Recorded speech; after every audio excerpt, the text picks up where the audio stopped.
The envelope sat between the breadbasket and my water glass. My mother's handwriting on the front. For your own good. My father straightened his tie.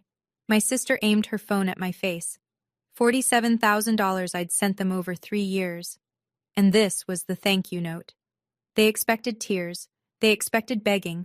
They expected the Ivy who always said okay and drove home crying. But that Ivy had a 6-year-old daughter now. And 10 minutes ago, in the parking lot, my mother whispered the one thing she should never have said. What happened next at table 7 of the Magnolia changed everything. For them. What did my mother whisper? And what was in my envelope? I'll get there. Before I go on, please take a moment to like and subscribe, but only if you genuinely connect with this story. Drop your location and local time in the comments. I love knowing where you're listening from. My name is Ivy. I'm 32, and this is what happens when the quiet one stops being quiet. Now let me take you back 6 months, to the night my father decided I was the problem. Crestwood, Georgia. Population, just enough for everyone to know your business by Sunday. I've lived here my whole life. Same streets, same faces, same whispers at the post office. I work at Paw Print Veterinary Clinic on Miller Road. I'm a vet tech. That means I'm the one holding your terrified Labrador still while Dr. Nguyen gives a shot. It means I smell like antiseptic and golden retriever by the time I clock out. My daughter Lily says I smell like love. That kid keeps me honest. Lily is 6. She's in that stage where every sentence starts with, but why? She wants to know why dogs pant, why the sky goes pink, why we don't eat at restaurants like the kids at school. That last one I dodge. We live in a 2-bedroom apartment above the hardware store on Elm. The carpet's older than I am. The faucet drips if you don't turn it just right. But it's ours. It's stable. Lily has her own room with glow-in-the-dark stars on the ceiling that I stuck up there her first night. Stable. That's the word I built my life around. Because stability costs. And for the past 3 years, mine cost exactly $1,300 a month. That's what I sent my parents. Every month. Automatic. The first of the month, my Venmo pinged. $1,300 to Gerald Thornton. Rent money I could have saved. Dance classes Lily could have taken. Dinners out we never had. $1,300 a month. 36 months. $46,800 total. Lily and I ate a lot of rice and beans. I clipped coupons. I hadn't bought myself new jeans in 2 years. But my parents' light stayed on, and that was supposed to matter. Let me tell you about the Thornton family portrait. Growing up, there was a wall in our living room. The brag wall, Brooke called it. Brooke's first place ribbon from the science fair. Brooke's prom photo. Brooke's cheerleading squad picture. Brooke's acceptance letter to community college, framed like it was the Declaration of Independence. My honor roll certificate was taped to the fridge once. It was gone by Thursday. I don't say that for pity. I say it because you need to understand the math. In my family, there were 2 daughters and 1 spotlight, and it was never pointed at me. My father, Gerald, 61, broad shoulders, voice like a judge even when ordering breakfast, had a way of introducing us at church picnics. This is Brooke, my youngest. Pause. Smile. And Ivy. No adjective, no detail, just, and Ivy. Like I was the period at the end of someone else's sentence. My mother, Donna, 58, was subtler. She didn't ignore me. She managed me. Ivy, can you set the table? Ivy, can you pick up Brooke from practice? Ivy, can you stay home this weekend? Your father needs help in the yard. I was the utility daughter. Brooke was the trophy.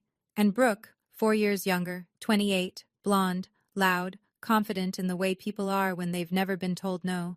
She played the part beautifully. She didn't have to be cruel. She just had to exist in the warm light while I stood in the draft by the door. I thought silence was strength. I thought if I kept my head down, kept helping, kept sending money they asked for, they'd eventually look at me the way they looked at her. That was the first lie I told myself. 3 years ago, Gerald got laid off from Brenton Logistics, where he'd managed the warehouse for 19 years. They gave him a box and 2 weeks severance. He was 58. He didn't tell anyone. Not the neighbors, not his buddy Roy from the VFW. He told Donna it was early retirement. She repeated it to the church ladies like she'd rehearsed it. The call came at 11:14 on a Tuesday night. Donna's voice, thin, cracking. Ivy, your father won't eat. We're 3 months behind on the electric bill. I don't know what to do. I was sitting on Lily's bedroom floor, folding laundry.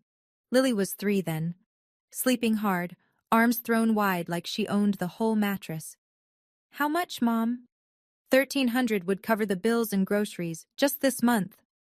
Just this month became every month. Gerald's one condition. Don't tell anyone, especially not Brooke. I don't want pity from my own kids. He said it like he was granting me a mission, not asking for a handout. So I kept the secret. I cut my grocery budget. I stopped buying Lily new shoes. Consignment store on 3rd had decent ones for $4 a pair. I picked up Saturday shifts at the clinic when Dr. Nguyen needed help. Meanwhile, Brooke, still living rent-free in our parents' guest room, posted on Instagram a photo of her and Donna, arms around each other, grocery bags on the counter. Caption: I love spoiling my parents. 812 likes. I saw it at midnight after a 12-hour shift. I screenshotted it. Not for any plan, not for revenge. Because it hurt, and I wanted proof that the hurt was real. That screenshot sat in my phone for 3 years. 18 months ago, Brooke met Marcus Webb. The Webbs are Crestwood's version of royalty. Marcus's father runs Webb Properties. Half the commercial buildings downtown carry his name on the lease. Marcus himself is a CPA at the family firm. Quiet, polite, the kind of man who holds doors and remembers your coffee order. Brooke posted the relationship on Instagram before the second date. Gerald's chest puffed up like a rooster. Donna started shopping at the nicer grocery store on Piedmont, the one with the organic section, using, I should note, money I sent. The Webb engagement changed the temperature in my family. Suddenly, image wasn't just important, it was everything. Gerald stopped wearing his old flannel to the hardware store. He bought a blazer. Donna got her hair colored every 6 weeks. They spoke about our family in careful, curated terms, the version where Gerald retired early, Donna arranged flowers, and Brooke was the devoted daughter keeping everyone afloat. I met Marcus exactly once, at a backyard barbecue that summer. He was grilling burgers. I was refilling the lemonade pitcher because Donna pointed at it and said, Ivy. Marcus turned from the grill. So what do you do? I'm a vet tech. My father materialized behind me. She's still figuring things out. I watched Marcus register that. His eyes moved from Gerald to me. 1 second longer than expected, like he was filing something away. I didn't think about it again. Not then. 2 weeks after the barbecue, Donna called. Her voice was honey thick, the pitch she uses when she needs something. There's a dinner, sweetheart. At the Magnolia, the whole family. Wear something nice, not your work clothes. My stomach dropped, and I couldn't explain why. The Magnolia is the only fine dining restaurant in Crestwood. White tablecloths, actual candles, a piano player on Fridays. I'd driven past it 1,000 times, never been inside.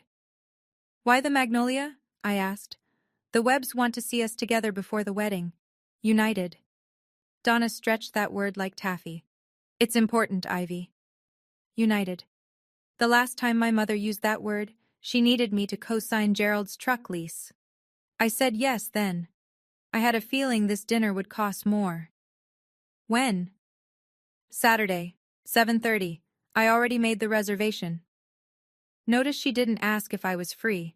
She informed me. I hung up and stared at the ceiling. Something felt wrong. The way the air feels before a Georgia thunderstorm. Thick, electric, waiting. I called Jamie Holt. My best friend since high school, mother of twin boys, the one person in Crestwood who knew I sent my parents money. She worked reception at the dentist's office and had a lie detector built into her left eyebrow. They invited you to the Magnolia, she said flatly. Yep. Ivy, your parents haven't taken you to dinner since your 16th birthday, at Applebee's. I know. Something's off. I know that too. So don't go. I looked at Lily, coloring at the kitchen table, purple crayon, tongue out, concentrating like a surgeon. If I don't go, they'll tell everyone I'm the one who split the family before Brooke's wedding. That follows Lily too. Small town. Jamie was quiet for 3 seconds. That's a long time for Jamie. Then go. But wear armor. I didn't own armor, but I had something better. a habit of saving every receipt I'd ever been handed. The night before the dinner, I couldn't sleep. I sat at the kitchen table at 1 a.m. with a calculator and a knot in my chest. Here's what I knew. My parents had power over exactly one thing in my life: Lily. My ex-husband Tyler wasn't a bad man. He was a decent man who realized at 27 that he didn't want to be a father yet. We divorced when Lily was 2. Joint custody on paper, but Tyler took her every other weekend and called it good. He moved to Savannah, started dating a dental hygienist named Courtney, bought a house with a yard. Tyler's mother, Mrs. Pratt, she was the variable. She'd wanted full custody of Lily from the start. She believed single mothers were a crisis. She kept a folder. I'm not exaggerating. She kept a folder of things she thought proved I was unfit: the apartment above the hardware store, my irregular hours, the time Lily showed up at preschool with mismatched socks. If my parents told Mrs. Pratt I was unstable, if they gave her ammunition, stories, embellishments, she'd hand that folder to a lawyer faster than Sunday brunch. I looked down the hall at Lily's door. The glow-in-the-dark stars leaked pale green light through the crack. Losing my parents? I could survive it. I'd been half lost to them since I was 12. Losing Lily? That wasn't an option. That wasn't even a thought I could hold in my head without my chest closing.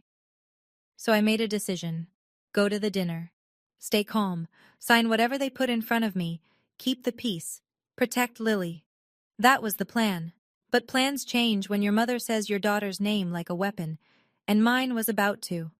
Saturday afternoon, 4 hours before dinner, I was packing Lily's overnight bag for Jamie's house: pajamas, toothbrush, Mr. Bunny, the stuffed rabbit she'd had since she was born, now held together with love and dental floss. While I waited for her to pick shoes, a 10-minute process for a 6-year-old, I opened Venmo on my phone. I don't know why. Instinct, maybe?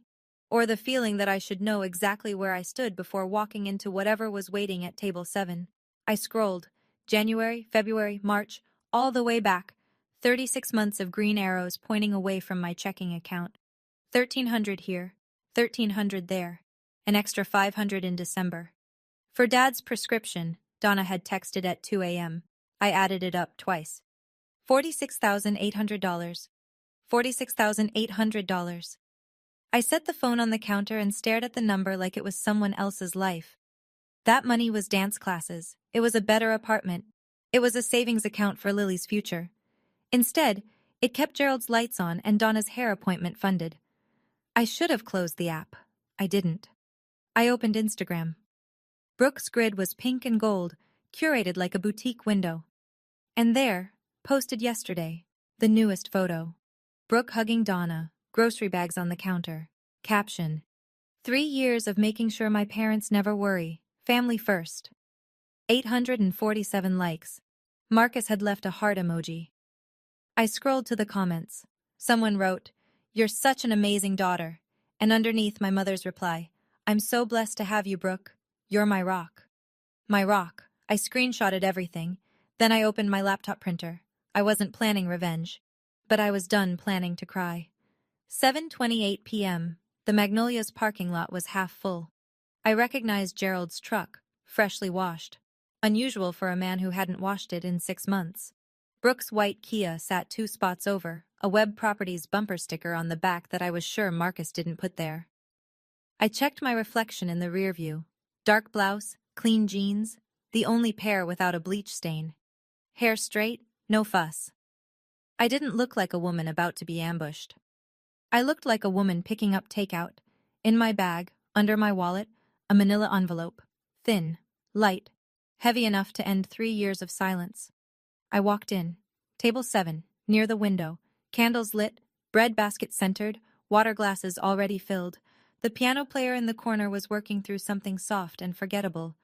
Gerald sat at the head, of course, in a blazer I'd never seen. Donna wore a navy dress, pearls I recognized from her anniversary set. Her eyes were already pink-rimmed. Pre-performance. Brooke sat beside Marcus, champagne flute in hand, face done up like a magazine ad. Her phone leaned against the crystal bud vase in the center of the table, screen facing my empty chair. I knew that angle. I'd read an article last year about how people position phones for covert recording during custody disputes. The camera was aimed right where my face would be. Marcus stood when I approached. He was the only one. Ivy. He nodded. Slight smile. Genuine. Hey, Marcus. Gerald didn't rise. Donna patted the chair beside her. You look nice, honey. Sit. The chair was cold. The bread smelled warm. And across the table, my sister's phone screen glowed faintly red. Recording. For 15 minutes, we pretended. He was a decent man who realized at 27 that he didn't want to be a father yet. We divorced when Lily was 2. Joint custody on paper, but Tyler took her every other weekend and called it good. He moved to Savannah, started dating a dental hygienist named Courtney, bought a house with a yard. Tyler's mother, Mrs. Pratt, she was the variable. She'd wanted full custody of Lily from the start. She believed single mothers were a crisis. She kept a folder. I'm not exaggerating. She kept a folder of things she thought proved I was unfit. The apartment above the hardware store, my irregular hours, the time Lily showed up at preschool with mismatched socks. If my parents told Mrs. Pratt I was unstable, if they gave her ammunition, stories, embellishments, she'd hand that folder to a lawyer faster than Sunday brunch. I looked down the hall at Lily's door.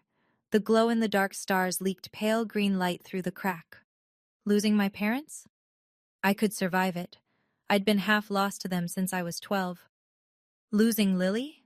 That wasn't an option. That wasn't even a thought I could hold in my head without my chest closing. So I made a decision. Go to the dinner. Stay calm. Sign whatever they put in front of me.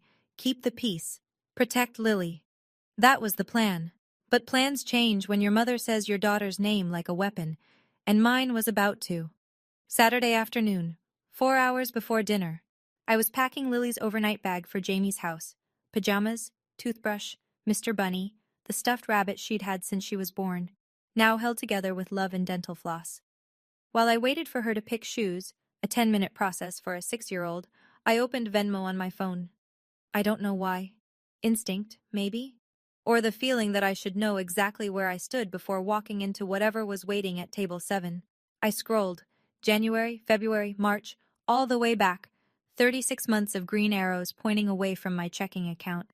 1,300 here, 1,300 there, an extra 500 in December.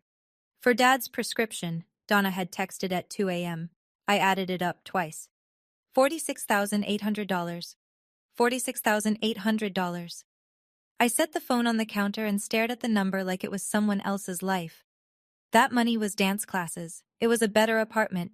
It was a savings account for Lily's future.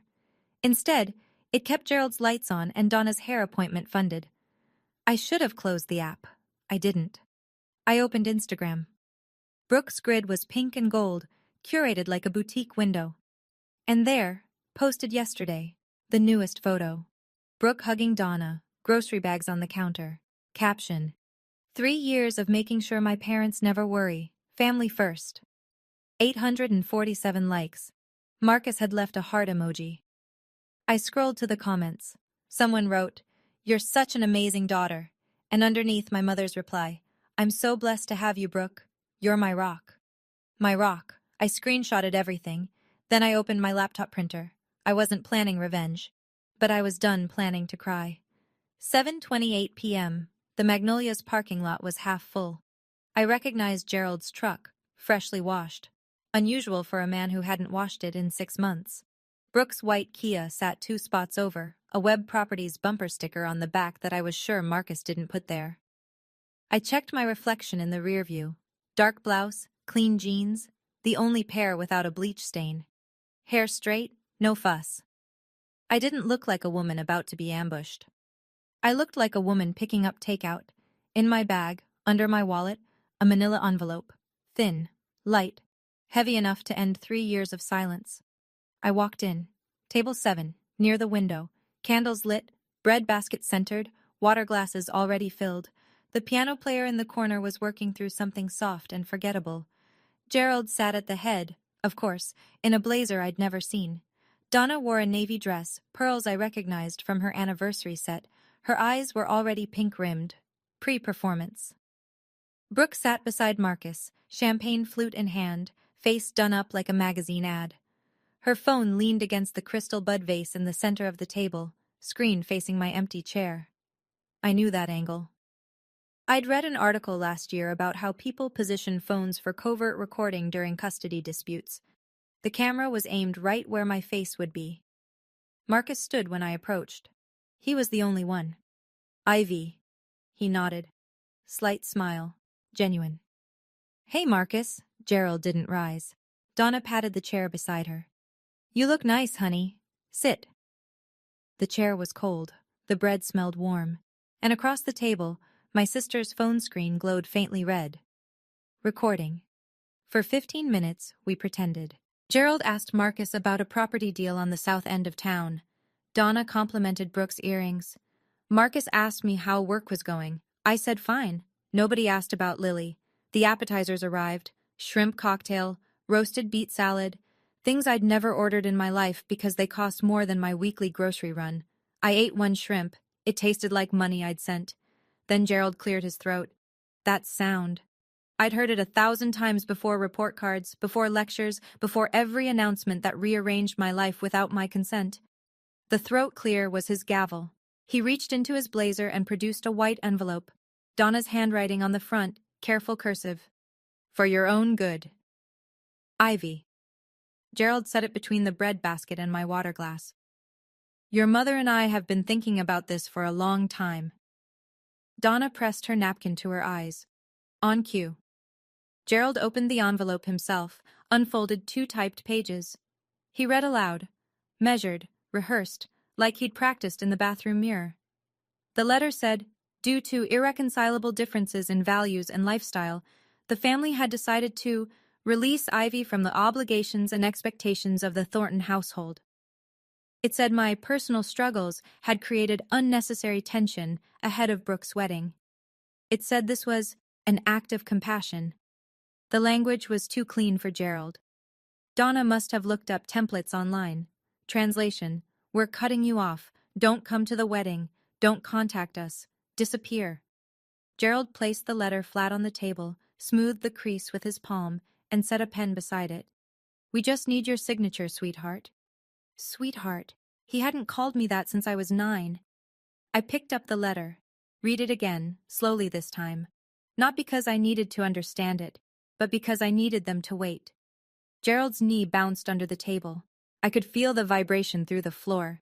There's a second page, I said. Just the acknowledgement, Gerald said quickly. Standard. I turned the page. The second sheet was simpler. 1 paragraph. My name, a signature line, a date.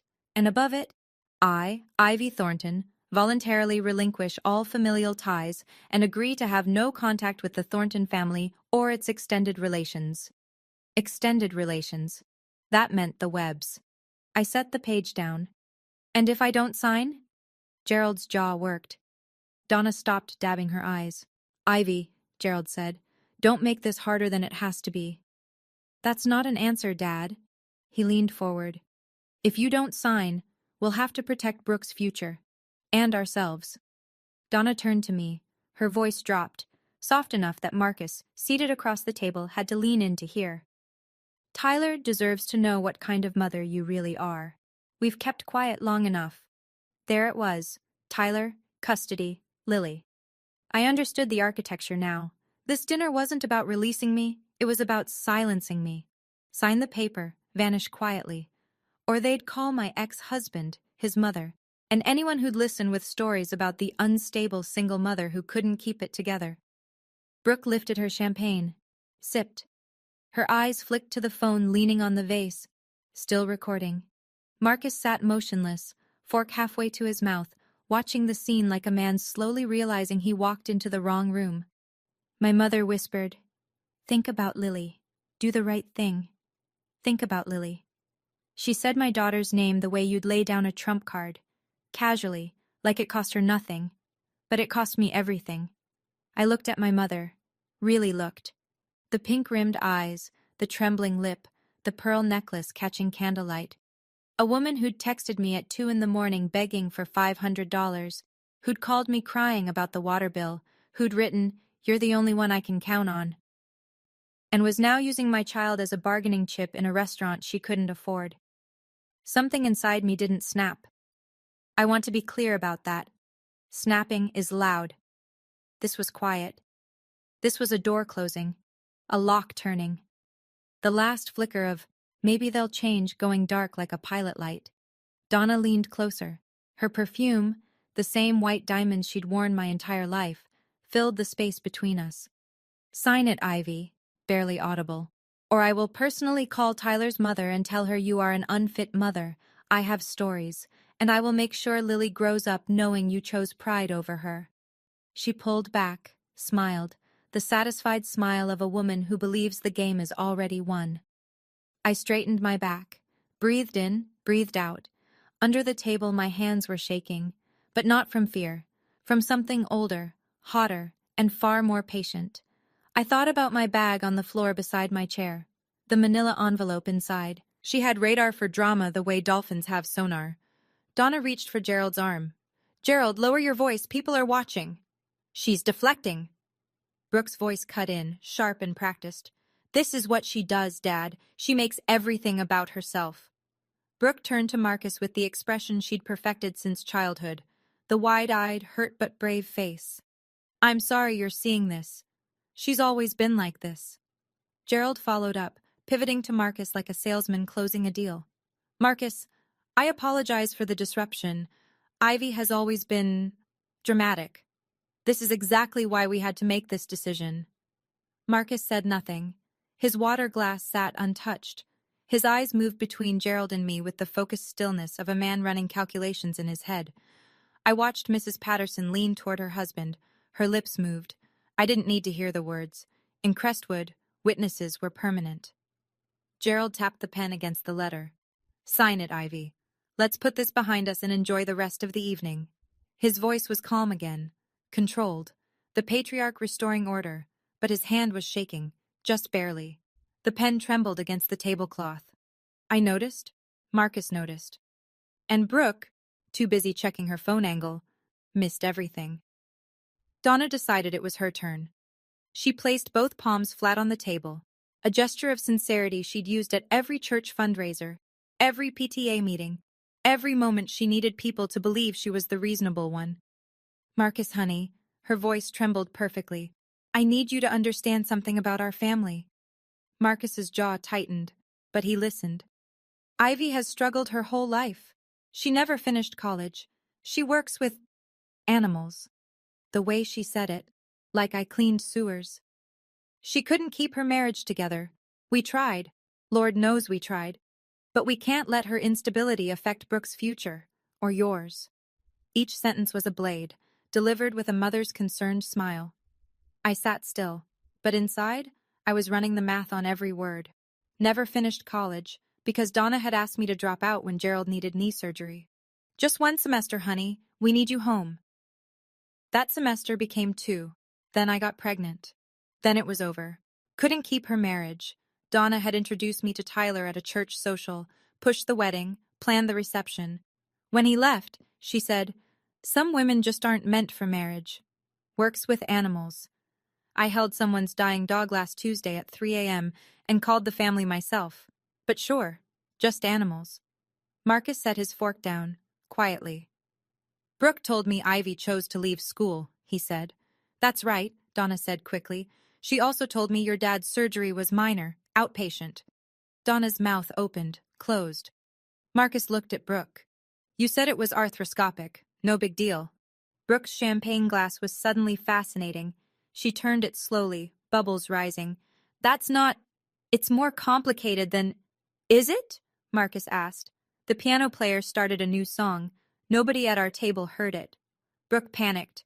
I could see it. The micro-shift in her posture, the way her shoulders pulled back like a cat cornered. She wasn't used to being questioned. She was used to being believed.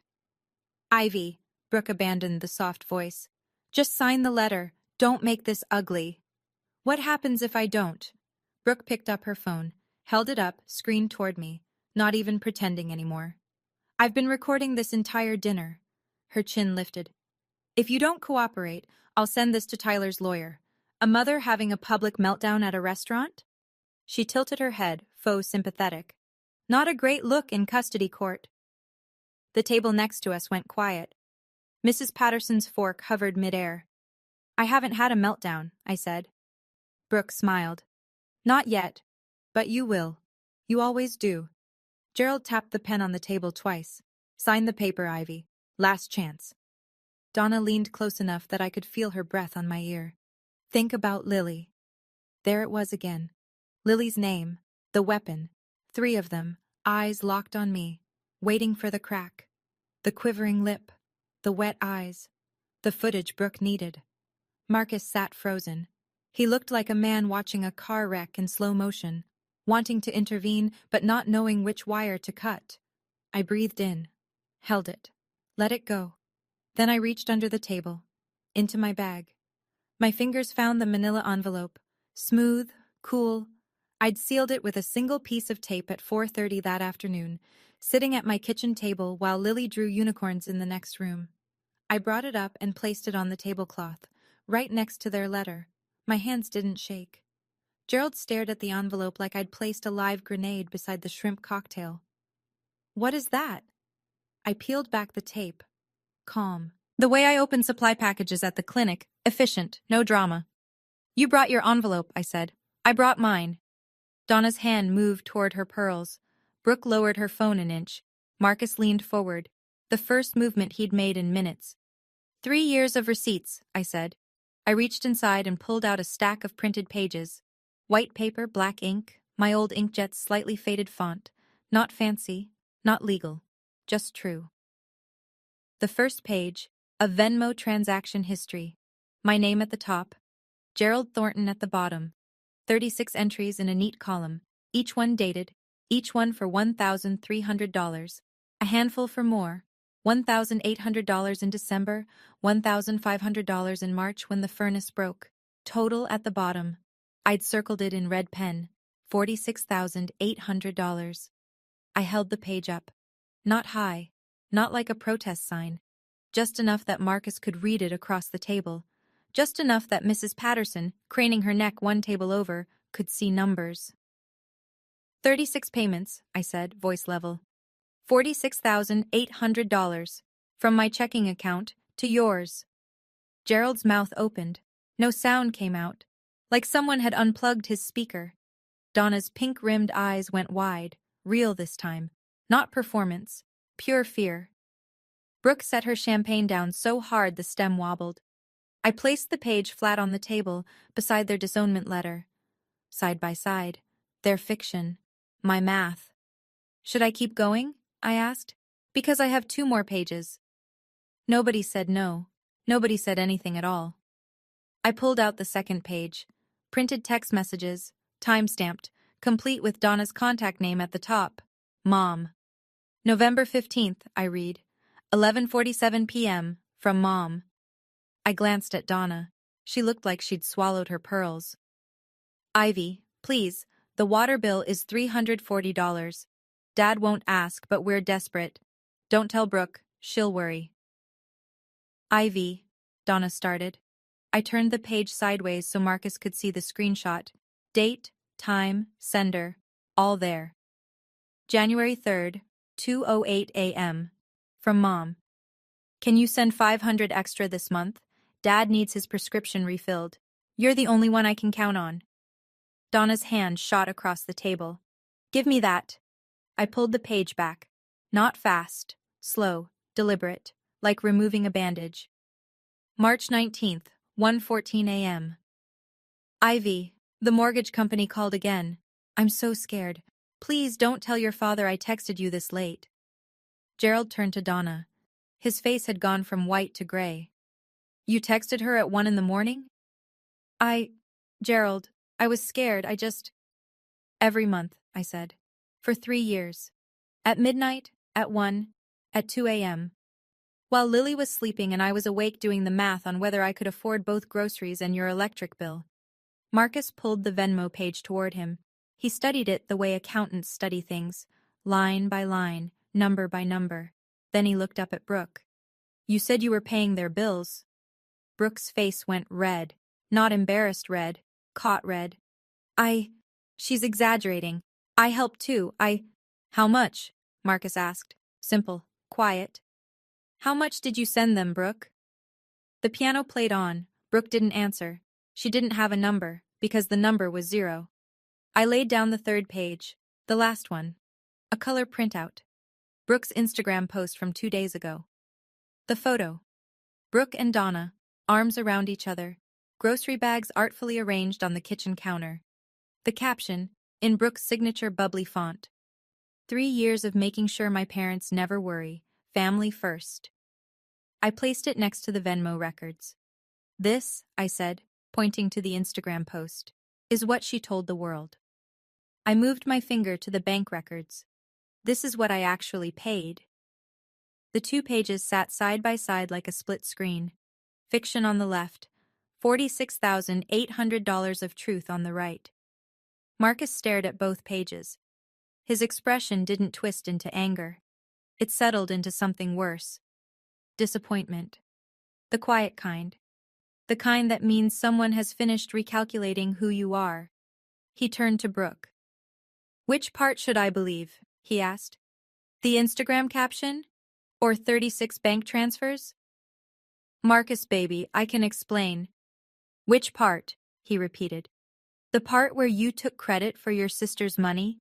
Or the part where your parents planned this dinner to cut her off because of it? Brooke's mouth worked. No words came. Donna's tears had started. Real ones now, not the theatrical kind. Her mascara ran in thin black rivers down her cheeks. For the first time in my memory, her tears didn't make me feel guilty. They made me feel tired. Gerald sat rigid. The patriarch who'd walked in owning the table was now staring at his bread plate, like it held instructions for what to do when your whole plan collapses in front of your future son-in-law. Mrs. Patterson didn't even pretend to look away anymore. Marcus folded his napkin, set it beside his plate. Precise. The way he probably closed a ledger at the end of the day. Then he stood. The chair scraped against the tile. A sound small enough to be nothing in any other restaurant. But in the vacuum of table 7, it cracked like a gunshot. Where are you going? Brooke's voice pitched high. The confident, curated Brooke from Instagram was gone.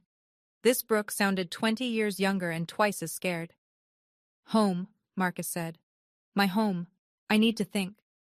Marcus, she's manipulating you. She planned this whole... Marcus held up one hand. Not aggressive, just final.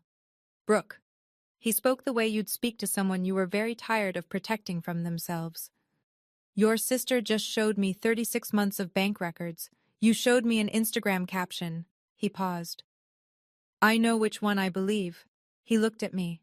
One nod. Brief. The kind of respect you give someone who told the truth when it would have been easier to lie. Then he walked toward the door. Unhurried. Past Mrs. Patterson's table. Past the hostess stand. Past the piano player, who transitioned seamlessly into another ballad, as if Marcus Webb's engagement wasn't crumbling in real time. Brooke shoved her chair back. The legs shrieked against the floor.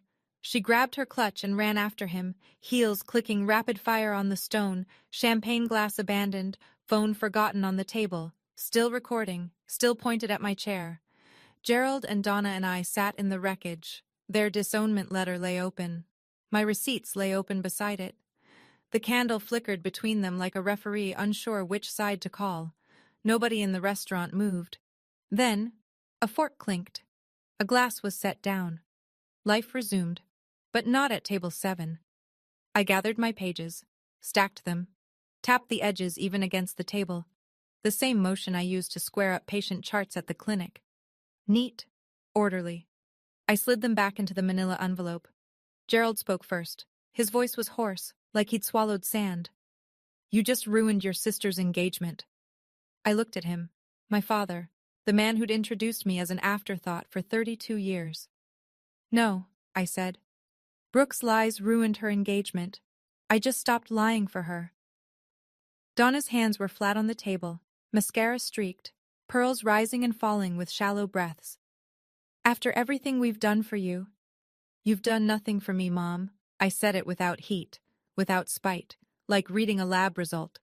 I did everything for you, and you rewarded me with this. I pointed at their letter. For your own good. Donna's neat cursive, now smeared with a water ring from Gerald's glass. I stood, picked up my bag, slid the strap over my shoulder. I'm not signing your letter. I'm not begging. And I'm not your secret anymore. Gerald opened his mouth. I kept going. Starting tonight, I'm done sending money. I'm done being invisible.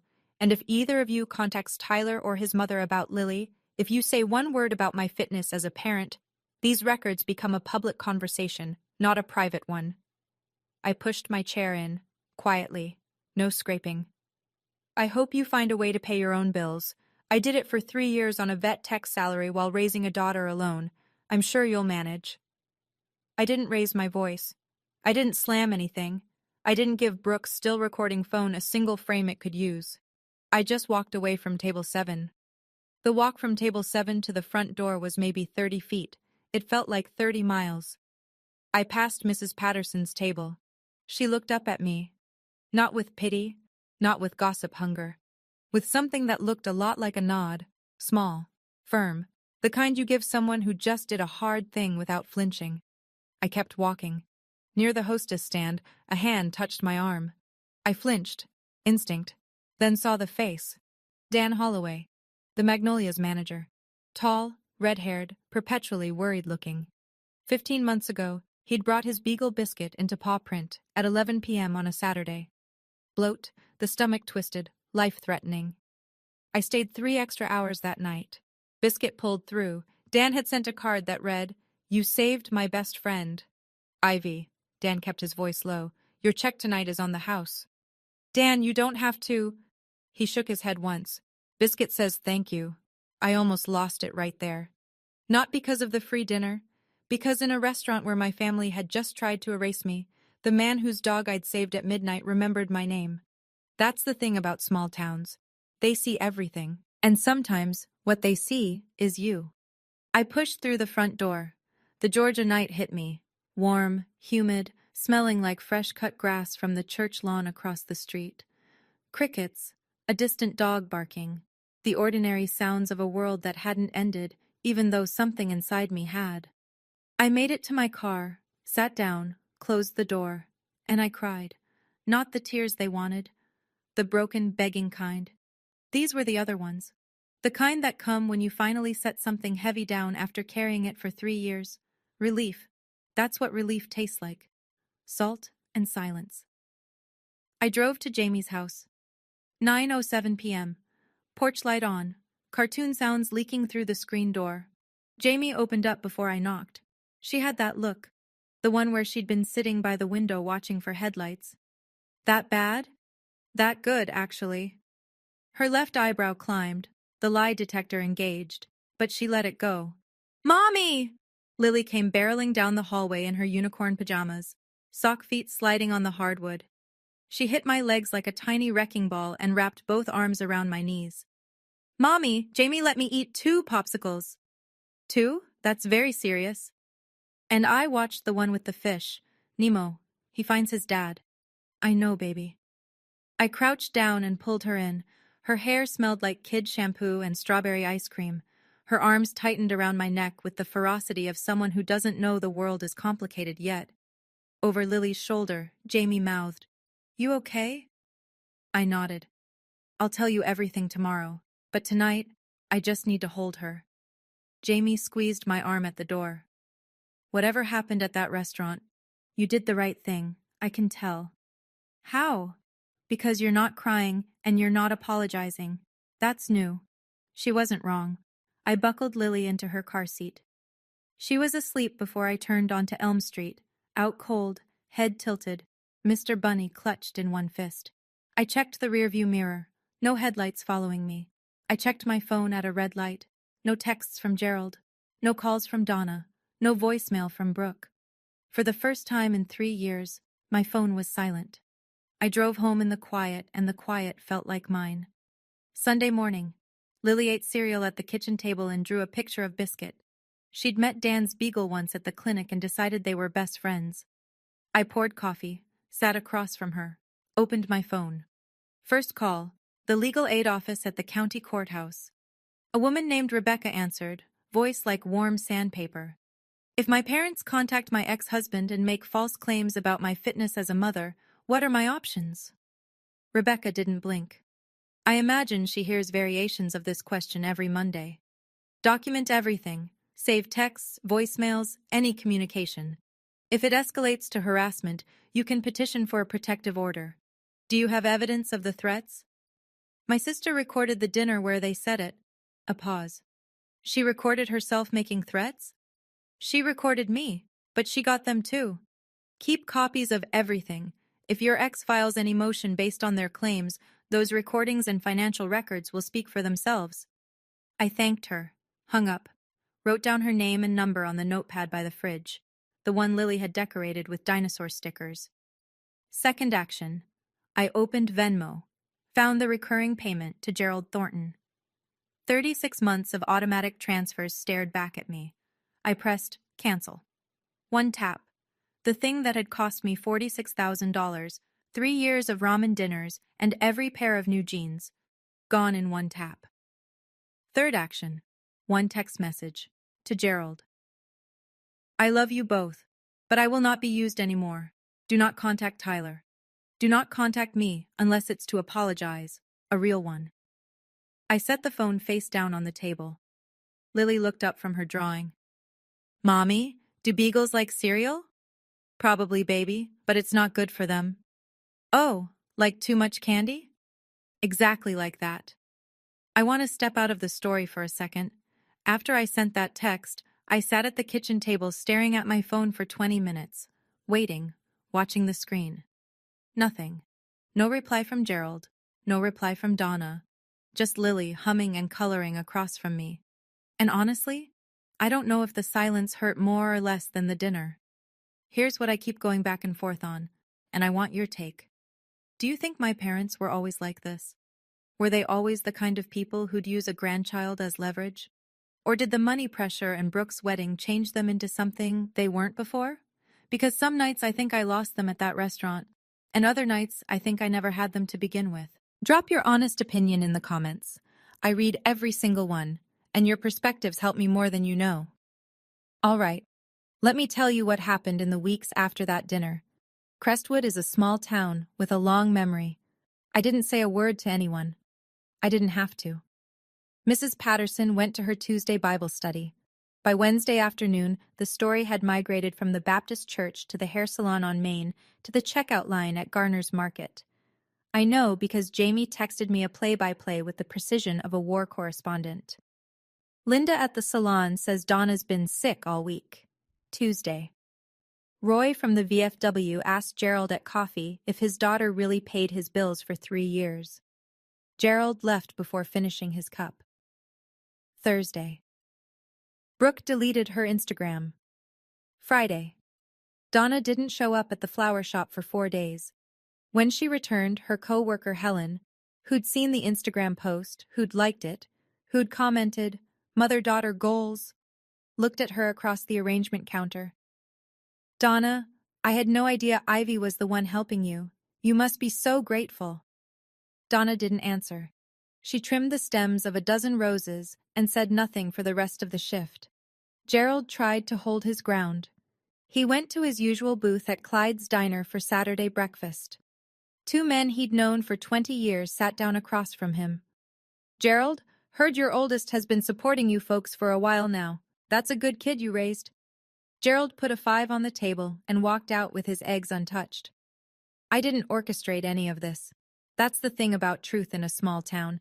You don't have to broadcast it. You just have to say it once, in front of the right person, and let the zip code do the rest." Mrs. Patterson was the right person. Table 5 was the right seat. Marcus didn't break the engagement immediately. From what I pieced together later, through Jamie, through small-town gravity, he gave Brooke a chance. He sat her down in his apartment the morning after and asked her to explain. Everything. The Instagram posts, the money, the lies. Brooke tried the playbook that had always worked. She cried. She said she was going to pay them back eventually. She said she didn't mean for it to go this far. She said I had twisted things. Marcus listened. He's that kind of man, the kind who lets you finish. Then he asked one question. How much of your own money did you send your parents, Brooke? Total. In 3 years. She couldn't answer. Because the answer was a number you don't need a CPA to calculate. 0. 3 weeks later, Marcus returned the engagement ring. No social media announcement, no public scene, just a quiet conversation in his apartment, and then it was over. Brooke moved back into our parents' guest room, the same room she'd lived in rent-free while I sent $1,300 a month. Except now, the $1,300 wasn't coming. Gerald and Donna faced reality that first month like a cold shower. The electric bill, the water bill, Gerald's prescription, a blood pressure medication that cost $94 a month without insurance. The furnace that wheezed every time the temperature dropped below 50. Donna called me 2 weeks after the dinner. I didn't answer. She left a voicemail. Ivy, we need to talk. 37 seconds. No apology. No, I'm sorry. No, I shouldn't have said what I said about Lily. Just, we need to talk. Translation, we need money. I deleted the voicemail, then I deleted it from the deleted folder. Some doors closed clean. 1 month after the dinner, a Tuesday. I was washing dishes while Lily practiced writing her name at the table, 5 letters, tongue out, gripping the pencil like it owed her money. My phone rang. Gerald. I dried my hands, looked at the screen for 3 rings, then I picked up. Ivy. His voice was different, smaller, like the volume knob had been turned down from the inside. Dad? I'm not calling to apologize.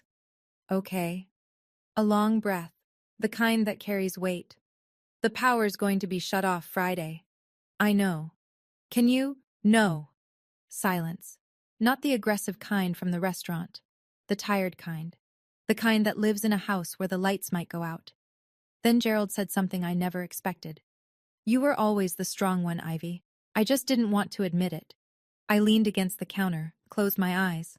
That's not an apology, Dad. I know. Saying I'm strong doesn't undo what you did. It doesn't undo the letter or the threats or Mom telling me she'd call Tyler. It doesn't undo 3 years of taking my money and pretending it was Brooke's. I know, he said again, quieter. When you're ready to really apologize, not because you need money, not because the power's out, but because you're genuinely sorry for what you did to your daughter at that table, call me again. And if I can't, then I guess we'll both know where we stand. I hung up, set the phone on the counter, pressed my palms flat on the cold tile and breathed. Lily looked up. Was that Grandpa? Yeah, baby. Is he okay? I looked at her. Those big eyes. No agenda behind them. Just love. He's figuring things out, I said. It wasn't a lie. I just didn't know if it was true yet. 3 months after the dinner at the Magnolia. I still live above the hardware store. Still work at Paw Print. Still wear scrubs that smell like antiseptic and Labrador. Nothing about my life looks dramatically different from the outside. But the math changed. $1,300 a month. My money now. Lily's money. I opened a savings account at Crestwood Community Credit Union in her name. College fund. The starting balance was embarrassing. But it exists. That's what matters. Lily eats ice cream after school on Fridays now. 1 scoop. Strawberry. She thinks it's the most extravagant thing in the world. She might be right. I joined a single parents support group at the community center on Oak Street. Wednesday evenings. 7 people in folding chairs, sharing the specific exhaustion of doing everything alone. It's not glamorous. But when someone says I get it and means it, the room gets a little lighter. Jamie noticed first. You look different, she said over coffee at her kitchen table. Different how? I don't know. Taller? I'm 5'6", same as always. Taller, she repeated. And you sleep now. I can tell. She was right. No more 2 a.m. texts from Donna. No more lying awake calculating whether I could cover Gerald's prescription and Lily's field trip in the same week. The midnight math was over. Marcus texted me once. Brief, respectful, no small talk, no flirting. Thank you for being honest that night. I hope Lily knows how lucky she is. I typed back. She will. That was it. No love story, no rescue arc, just 2 adults who respected each other enough to be honest and then move on. Some stories don't end with a new beginning. They end with a clearing. Space where there used to be weight. This was my clearing. I'm going to talk to you directly now. Not as Ivy in the story, as Ivy right here today. I didn't tell you all of this so you'd hate my parents. They're not monsters. They're people. Flawed, scared, proud people who chose image over integrity and lost both. Gerald can't pay his electric bill. Donna lost her standing at the flower shop and the church. Brooke lost the man she was going to marry. Those aren't things I celebrate. They're consequences they built for themselves, brick by brick, lie by lie. I told you this because somewhere out there someone listening is the Ivy in their family. The one who sends money no one acknowledges. The one who gives up vacations and new clothes and Friday night dinners so someone else's lights stay on. The one who gets introduced last, thanked never, and blamed first. If that's you, hear me. You are allowed to stop. Boundaries aren't punishment. They aren't selfishness. They aren't proof that you don't love your family. Boundaries are you saying, I love you, but I love myself enough to stop burning so you can stay warm.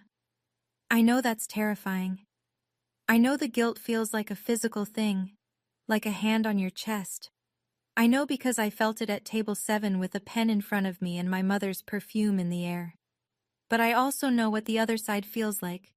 It feels like driving home with your daughter asleep in the back seat and the phone finally, mercifully silent. Lily drew a picture last week. 2 people. Her and me. Big yellow sun in the corner. That's our family, she said. I looked at it for a long time. Yeah, I said. That's enough. It is. That's where I'll leave it. If this story meant something to you, if you've been the one holding the family together while they handed you the bill and the blame, hit subscribe so you don't miss the next one. I've got a story in the description that I think will hit just as close. And if you've had your own envelope moment, that one time you stopped folding and finally stood up, tell me about it in the comments. I read every single one. And honestly, your stories are braver than mine. Every time. Thank you for staying until the end. It means more than you know. I'll see you in the next one.